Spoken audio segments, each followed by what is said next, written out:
if you want, I can tell the people that I can look at houses for you. No, that's great. Like our exact conversation. If you're going to help me out because we're friends and a normal person wouldn't get that, we should talk about that, because it does a couple of things. It highlights how important networking is. I wouldn't be able to do this if I didn't know you. Yeah, I mean, I just want to make sure that it's out in the open. You know, what I think I dislike about, I don't know if you watch Meet Kevin, but like when he talks about his investing, he makes it seem like everyone can do it. Dude, not everyone can do what you do. You're a multi-millionaire who brings in so much money from YouTube that you don't have the fear of losing your income source like a normal person. So be completely open and honest about what you're doing so you don't misguide people.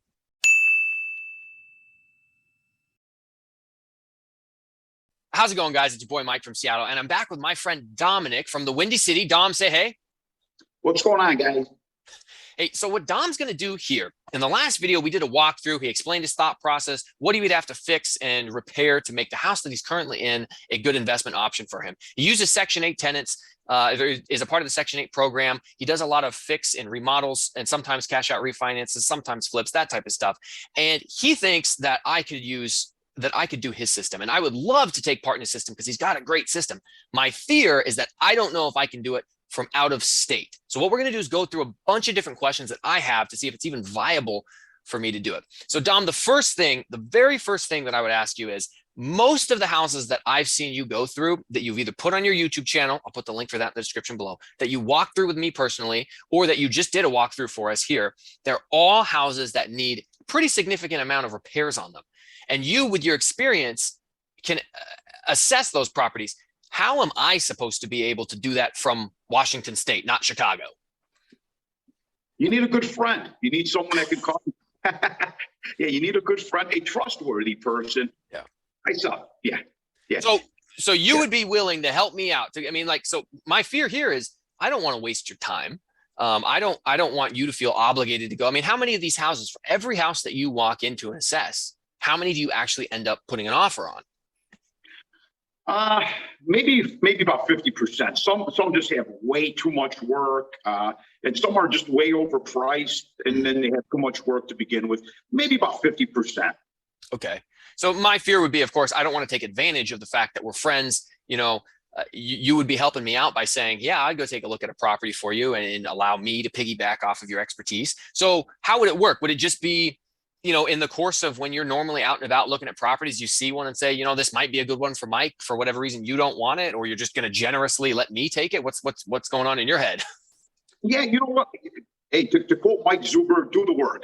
I'm up there every morning looking at my market on Realtor.com. I make a list of houses. And if there's anything that's worthwhile, I text message my realtor, so on and so forth. So if I saw something, and if I saw a couple of things, I would shoot you a message and say, hey, Mike, check this one out. I'll go look at it. And I would probably could do a video conference, or I could take a lot of pictures and let you know. And I would put you to my realtor. Mm-hmm. And that way you guys can talk. But yeah, again, we could do the video conferencing. I have Duo or Zoom or what have you. I can show you every nook and cranny in the house and just show you, just go through it with a fine-tooth comb. Yeah. Well, I assume kind of like what we just did in our last video, where you walked through and just talked about stuff and narrated it and what you thought would need to be repaired and how much it would cost, and then what that after repair value would be. I mean, so that is a time commitment, and I would genuinely appreciate it and love to take advantage of it. But it's part of me also feels guilty because I don't want to take advantage of your time, but I would very much appreciate it. So now I still have the benefit of, I have 3 or 4 or 5, maybe three of my 10-year mortgages left, or 3 of my 10 traditional 30-year mortgages left. So I can buy a house with traditional financing. However, what do you think the average purchase price is of these houses you're looking at? The one that we just walked through, you said you thought you could get for 65. What's your average purchase price? Maybe about 70, I'm thinking. I'm looking about maybe 70. I bought 2 houses. You and I did a walkthrough on one that I got for 80,000. It's on your channel. That was for 80,000. Right. I put about 5.5 into it. Mm-hmm. Anywhere from 65 to maybe 75,000. Okay. the average. The inventory isn't that high. Yeah, inventory is not really that high, which is a bad thing, which isn't good. I'm waiting for all these forbearances to come due, and that way they'll just flop the market. Right. Yeah. Yeah. Wouldn't that be nice? So yeah, I guess one of my main concerns is I know that you have a really good loan program through your, I think you said your local credit union, right? They give you a pretty good deal, right? Yes. All right. So I don't have access to that because I'm not a Chicago resident or use your credit union. So I would have to find, because I can use traditional 30-year financing, but the problem is that a lot of times regular lenders don't want to lend on a big project house like that. It's not going to pass appraisal or inspection. So I may myself have to try to find some sort of financing option. And so that would be a trick, but I'm sure I can call around and find somebody who can help me out.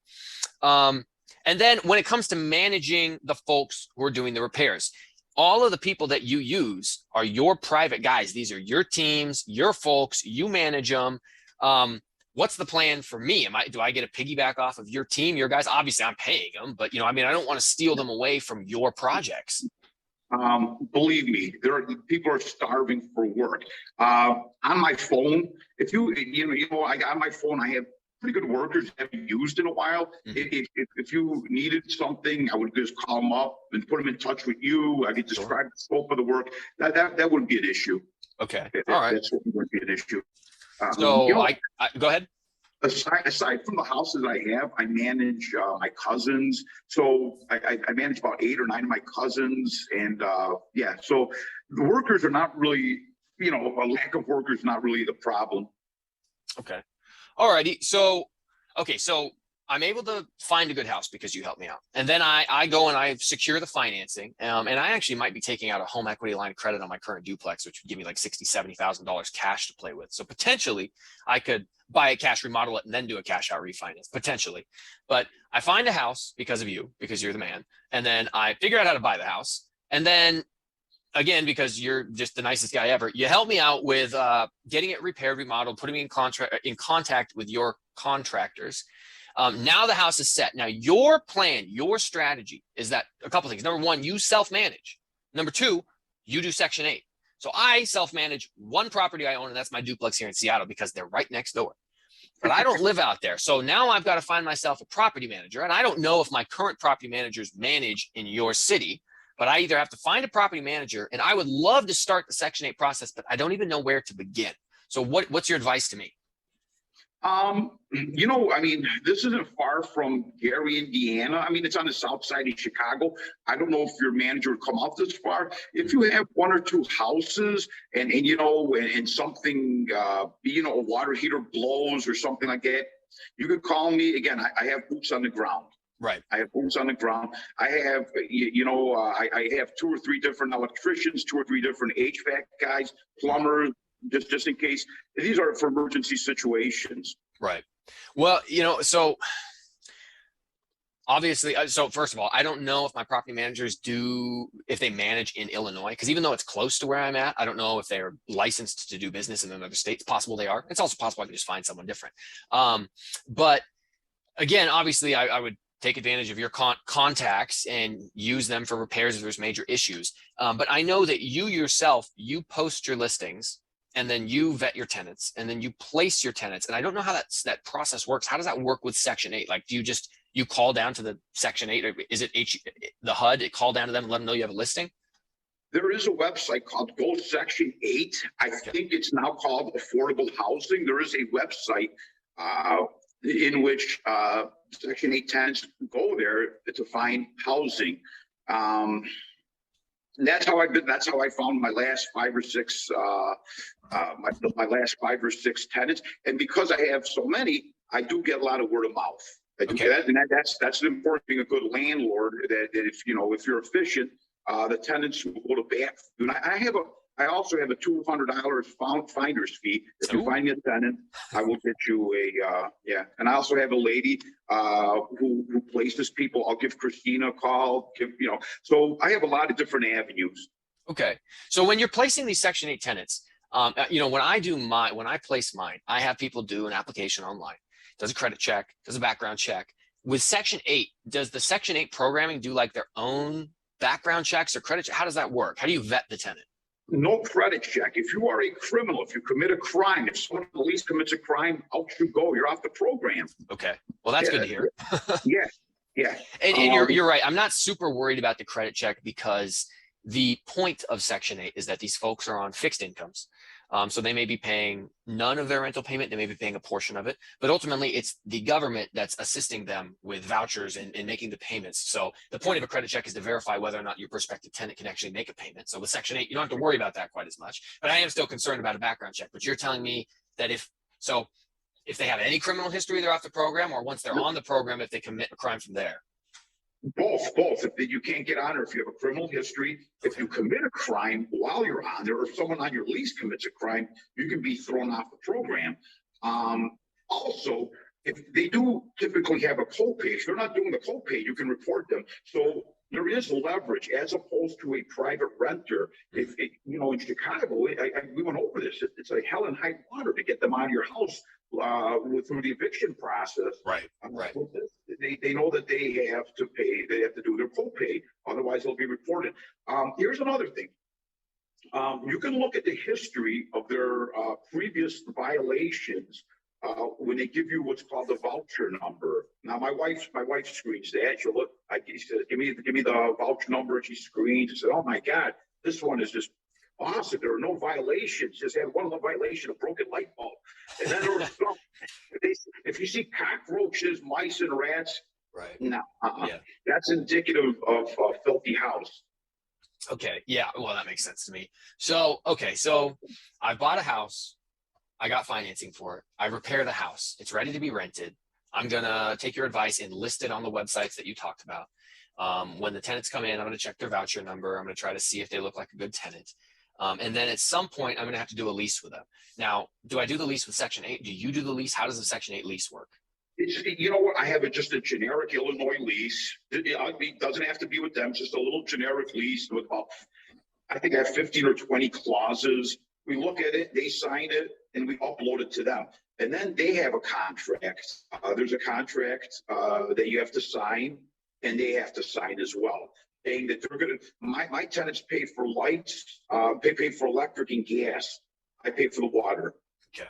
And is that just pretty standard practice out there, like to pay for the water? Is it? Okay. It was odd so here in Washington, the tenant pays for everything, all of the utilities, all the water, gas, electric, all of it. However, every rental property comes furnished with appliances, washer, dryer, and a refrigerator. And then I go out to where you're at, and it's not common practice to furnish appliances. Like, it's just people bring their own appliances, which is, so there's just differences like in different areas, I guess. So and I don't have the experience you have. So, I may be sitting there like, why am I paying water and why am I not providing them with a refrigerator? I do ask them, do you need a fridge and stove? If you include a fridge and stove, I think for every appliance you give them, it's maybe $20 a month. So, I'll get a really good used one. I'll get a really, really good used one after a year or so. It pays itself off. Mm-hmm. And you know what? I don't want that to be a deal breaker. I don't want to find a good tenant and then, she'll say, well, I'm going to go elsewhere because I don't have a fridge and stove, and you're not going to supply one. Right. Yeah. And I've always done the whole, I go on Craigslist because there's always folks upgrading to stainless steel and throwing away perfectly beautiful, good, like for free, perfectly beautiful appliances. And they just want someone to pick them up because they don't want to take it to the dump. And I'm like, I'll take it. I have gotten stoves, washer and dryer, all of it for free. So, but again, the downside is I'm not out there. So I guess I have to make a trip out there just to put a stove in. But okay, so it seems like a pretty good game plan. Again, most of it hinges on the fact that you and I are friends and you're willing to help me out. So I'm going to ask the two questions that the audience would want to know, which is, why are you so willing to help me out?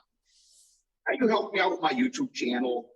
You seem like a good guy. I think if I needed a favor, you do it. That's the ultimate litmus test in life is that person help you. I think you do in a second.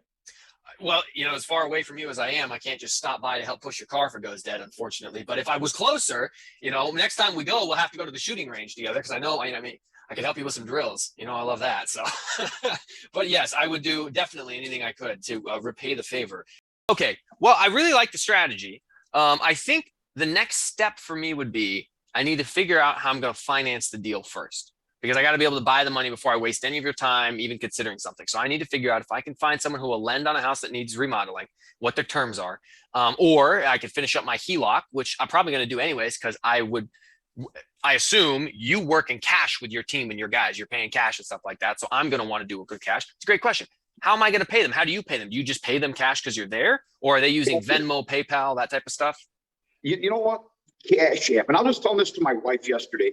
Heck, in the last 2 years, my portfolio has grown tremendously, and I'm spending time at home. That just sounds counterintuitive.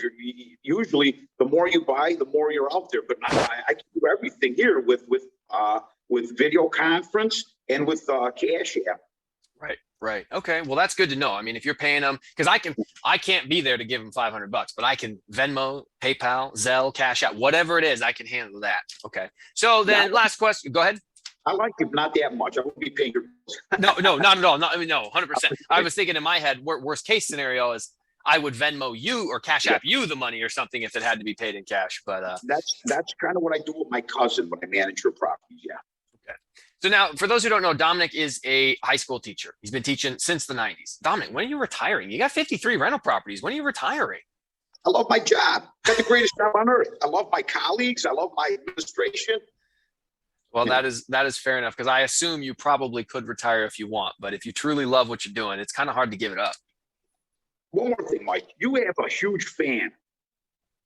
Mama Kosteris. Oh, really? My 87-year-old mom binge watches your show. She loves your show. She watches Mashke. Yeah, and guess what? She's the one who implanted this entrepreneur spirit in me when I was a little kid. She was big into this, taught me about frugality, how to save money. So she's a huge fan of yours. She's probably going to watch it. Love you, Mom. But yeah, she's got about 8 or 9 properties, probably got a net worth of almost close to $1 million. Wow. Yeah.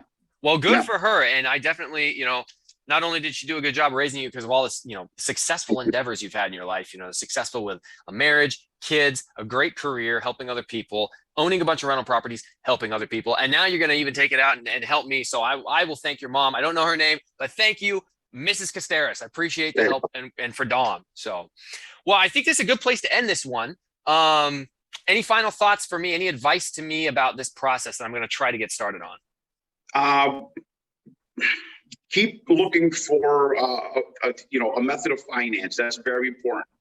You got to get that method of finance.